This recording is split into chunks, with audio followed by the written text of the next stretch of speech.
Good evening, friends. I'm Professor Richard D. Wolff, and tonight we're diving into one of the most consequential struggles shaping our century, the Showdown of Giants, China and the United States in the battle for global power. Stay with me because this isn't just about two nations competing. It's about the future of the global economy, the balance of political influence, and the way ordinary people everywhere will live and work in the decades ahead. To understand where we are, we need to recall how we got here. For most of the last 75 years, the United States has been the undisputed economic and military superpower. After World War II, the U.S. dollar became the world's reserve currency, and American corporations dominated global markets. But history doesn't stand still. Over the past 40 years, China has emerged from poverty to become the world's second largest economy, a transformation unmatched in speed and scale. This is not just about GDP numbers. China has built high-speed rail networks that put much of the U.S. infrastructure to shame. It has launched ambitious projects like the Belt and Road Initiative, extending its economic reach across Asia, Africa, and Europe. And perhaps most important, it has begun to challenge the U.S.-led financial system, trading oil in yuan, expanding its digital currency,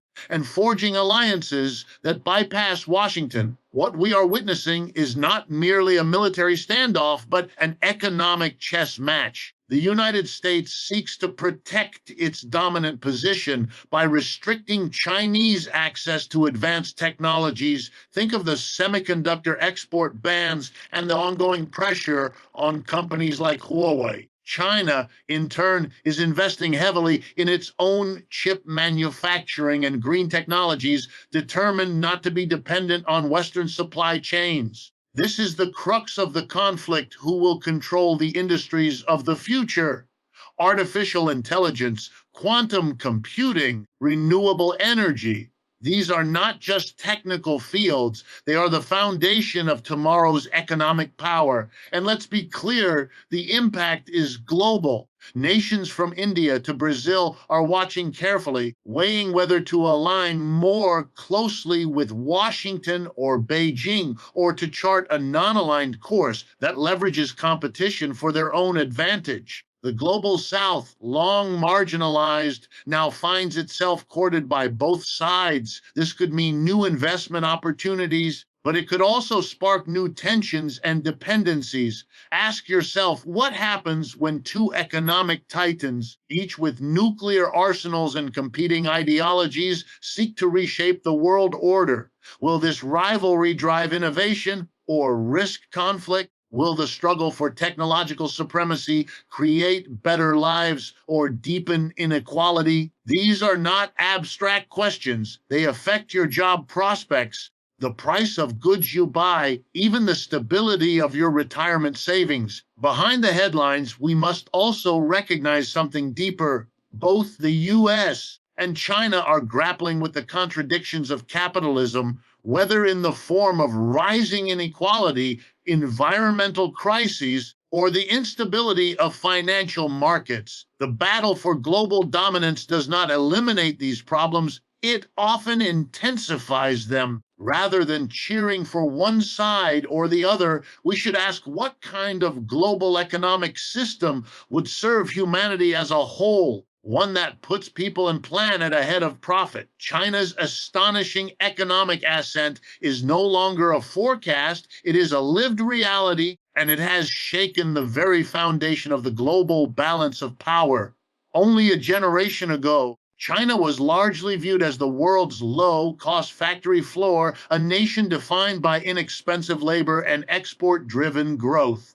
Today, it stands as the world's second largest economy and is closing the gap with the United States at a pace that has rattled boardrooms, financial markets, and government war rooms alike. This collision of two economic titans is not merely a story of numbers. It is a transformation of influence, of strategic reach, and of the architecture of global power itself. For decades, the United States has held the commanding heights of the world economy. Its dollar has been the default currency of trade and finance. Its corporations have set the technological agenda, and its geopolitical clout has been unrivaled. But as China's growth engine powers forward, those assumptions are no longer safe. Consider the hooks that grip this unfolding drama. What happens when the world's largest established economy confronts the fastest growing challenger in modern history? How does a system built on U.S. supremacy adapt or fracture when a rival builds not only factories and ports, but its own competing financial networks and digital ecosystems? These are not abstract questions for economists alone. They shape the price of oil in Karachi, the supply of smartphones in Berlin, and the stability of pension funds in New York. Every investor, policymaker, and citizen is now living inside the ripple effects of this contest. China's path to this moment is a story of relentless state planning blended with market experimentation. Since the late 1970s, Beijing has harnessed an extraordinary mix of export-led manufacturing, infrastructure investment, and technology transfer. The result has been decades of double-digit growth, the creation of a vast urban middle class, and an industrial capacity that dwarfs anything the world has seen since the rise of the United States itself. Entire sectors, from solar panels to electric vehicles, are now dominated by Chinese producers who can outscale and underprice global competitors. The Belt and Road Initiative has amplified this momentum by extending China's economic footprint into more than 60 countries, financing ports, railways, and energy projects that bind distant economies to Beijing's orbit. The United States, accustomed to economic primacy, now finds its long-standing advantages under strain. The dollar remains dominant, but new cracks are visible. China is signing bilateral trade deals that bypass the dollar, experimenting with a digital yuan, and forging financial links that give other nations alternatives to U.S. controlled institutions. American policymakers are responding with a mixture of defensive and offensive tactics, tightening export controls on advanced semiconductors, strengthening alliances in Asia, and launching subsidies to revive domestic manufacturing. Yet each move by Washington provokes an equal and opposite reaction from Beijing, turning what began as a trade dispute into a broader strategic contest. This rivalry is not merely about GDP totals, it is about defining the rules of the 21st century economy. Who will set the standards for 5G networks, for artificial intelligence, for green energy systems? Who will write the next generation of trade agreements and influence the flow of capital across continents? The answers will shape not only national fortunes, but the daily lives of billions. Behind every headline about tariffs or currency swaps lies a deeper question that should hook every listener. Are we witnessing the beginning of a managed competition or the early chapters of a geopolitical showdown that could reshape the global order for decades to come? The tension between these two giants is no passing skirmish. It is the central economic drama of our time, and it will test the resilience of markets, the creativity of policymakers, and the very stability of the international system. The struggle between the United States and China has shifted far beyond tariffs and trade deficits into a far more consequential arena, the global race for technological supremacy. This is not simply a competition over gadgets or consumer electronics. It is a fight over who will command the industries that define the future of economic and military power. Semiconductors, artificial intelligence, quantum computing, green energy, and next-generation telecommunications are no longer just fields of research. They are the new battlegrounds of geopolitics. Whoever sets the standards and controls the supply chains in these sectors will shape the rules of the 21st century economy, and the stakes could hardly be higher. Consider the tension in every headline about chip bans or AI breakthroughs. Will the world's leading superpower of the 20th century be able to retain its edge as a new challenger rises with astonishing speed? For decades, the United States has been the undisputed center of high tech innovation, home to Silicon Valley giants whose platforms and products touch nearly every human life. Yet China has transformed itself from a low-wage assembly hub into a scientific and technological engine with ambitions that stretch from the laboratory to the stars. Beijing's state-directed investments in 5G networks, electric vehicles, space exploration, and advanced computing have created a rival ecosystem that no longer depends on Western blueprints. The semiconductor sector illustrates this clash with particular clarity. Advanced microchips, tiny yet vital components that power everything from smartphones and cars to supercomputers and weapons systems, are the lifeblood of modern economies. Washington has moved aggressively to choke off China's access to cutting-edge chips and the tools to manufacture them, imposing export controls and pressuring allies like Japan and the Netherlands to follow suit. The goal is simple: slow China's progress in artificial intelligence and advanced computing, fields that will underpin both economic growth and military capability in the decades ahead.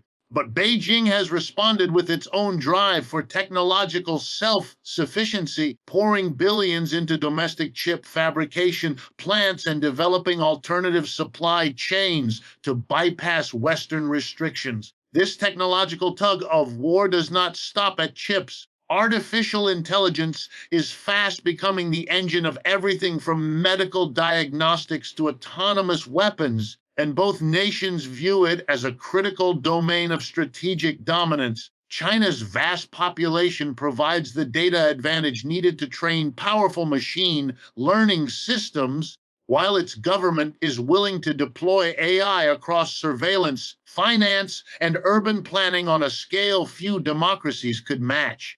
The United States, meanwhile, continues to nurture a culture of private sector innovation and venture capital that fuels breakthroughs at a remarkable pace. Each side watches the other warily, knowing that a single leap, an AI model that outperforms human decision-making, a quantum computer that cracks existing encryption, could tilt the balance of power overnight. Green technology adds another layer of urgency. As the planet confronts climate change, the race to dominate renewable energy, battery production, and electric vehicles is as much about geopolitics as environmental stewardship. China has seized early leadership in solar panel production and lithium-ion batteries, threatening to make the clean energy revolution a story written in Mandarin rather than English. Washington has responded with unprecedented subsidies and industrial policies aimed at reclaiming ground in these key sectors, but the outcome remains uncertain. This is a contest that touches every corner of global society. Nations from Europe to Africa must decide whether to align with American or Chinese standards for 5G networks, whether to buy Huawei's equipment or Washington.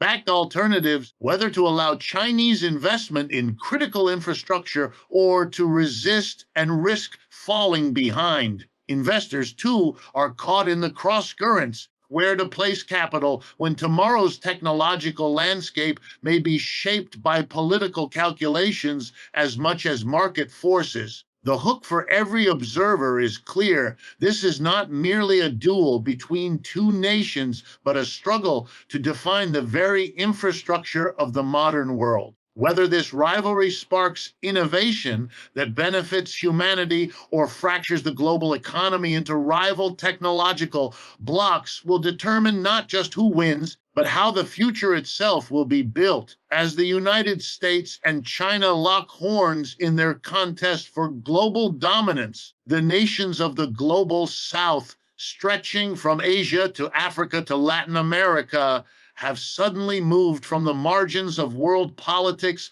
to the center of strategic calculations. For decades, these regions were often treated as the periphery, suppliers of raw materials or low-cost labor for the industrial powers. Today, they have become the decisive arena where the ambitions of Washington and Beijing are being tested. The stakes are immense natural resources, fast-growing consumer markets, and crucial shipping lanes make these countries not just spectators, but active players whose choices could tip the balance of global power. This is no longer a simple story of aid or investment. It is a geopolitical competition that touches every aspect of trade, technology, and diplomacy. The hook here is impossible to ignore. What happens when the world's two largest economies compete for the loyalty of dozens of nations that together represent the fastest growing share of the global population? Will these countries be forced into the orbit of one power or the other, or will they seize the moment to chart an independent course that reshapes the international order itself? Each summit meeting, every trade agreement, every infrastructure project becomes a move on a grand chessboard where the outcome will shape the 21st century. China's Belt and Road Initiative has been the boldest move in this contest. Through a sweeping program of loans, railways, highways, ports, and energy projects, Beijing has poured hundreds of billions of dollars into countries from Kenya to Pakistan, from Brazil to Greece. These projects not only expand China's economic reach, but also create long-term dependencies. Ports built with Chinese financing often give Beijing a strategic foothold. Railways and power plants lock local economies into trade patterns favorable to China. For many developing nations, these investments bring desperately needed infrastructure and the promise of growth that Western institutions have failed to deliver. Yet the price is influence, sometimes subtle, sometimes overt, that shifts political alignments toward Beijing. The United States, long accustomed to being the principal patron of the developing world, has been forced to respond. Washington has revived initiatives like the Partnership for Global Infrastructure and has worked through alliances such as the Quad and G7 to offer alternative financing and technology partnerships. It is strengthening security ties with countries like India, courting African leaders, and seeking trade agreements that can rival China's presence.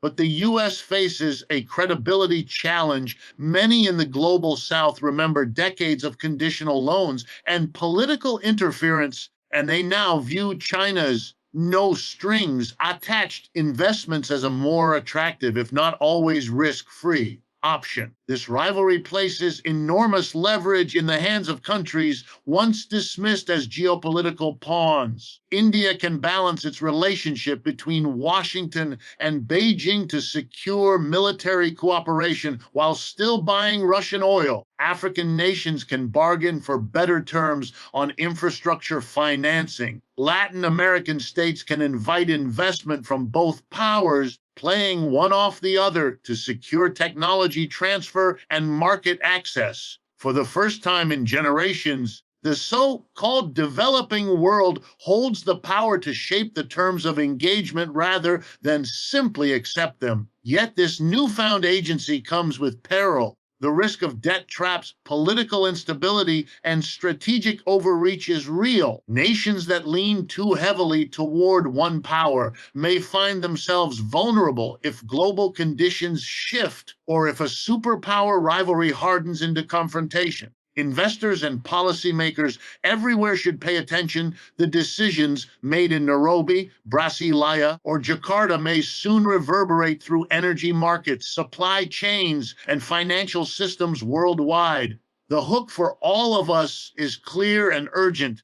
Will the global South use this moment to demand a more balanced international order? Or will it become the contested prize in a high-stakes rivalry that could redraw the world's map of power and influence for decades to come? The stakes of the China-United States rivalry reach far beyond the headlines of trade disputes and diplomatic spats. They extend into the daily lives of billions of people and the stability of the entire global order. This is not a distant geopolitical chess match confined to think tanks and high-level summits.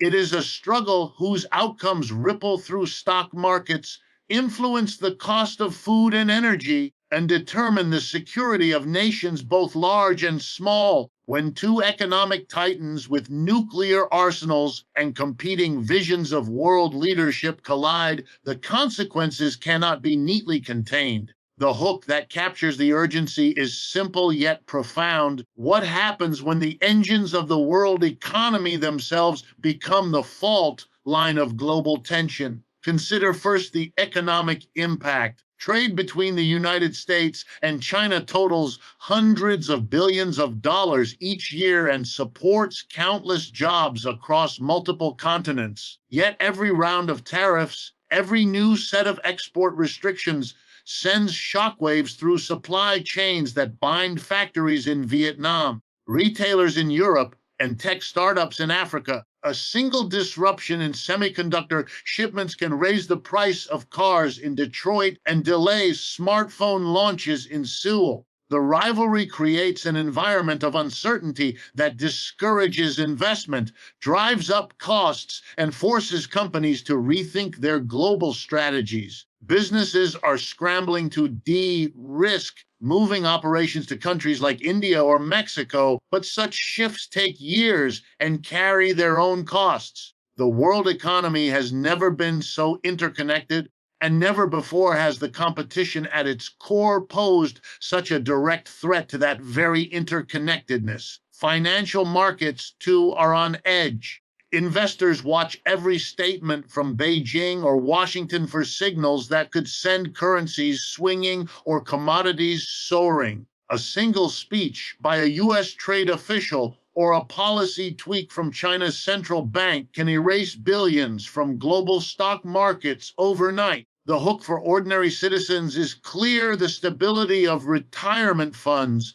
the affordability of mortgages, even the prices of groceries are tied to this tug of war. Inflationary pressures and interest rate volatility become harder to manage when the world's two largest economies are both economic partners and strategic rivals. The military dimension amplifies these risks. The South China Sea and the Taiwan Strait have become flashpoints where a miscalculation could escalate quickly, drawing in allies and disrupting global trade routes that carry a third of the world's shipping. Energy supplies from the Middle East and raw materials from Africa flow through these same sea lanes, meaning that any confrontation, even a brief one, could spark energy price spikes and shortages far from the conflict zone. The question hangs over every policy debate: can these two powers manage their rivalry without letting it spiral into open confrontation? History offers sobering reminders of how great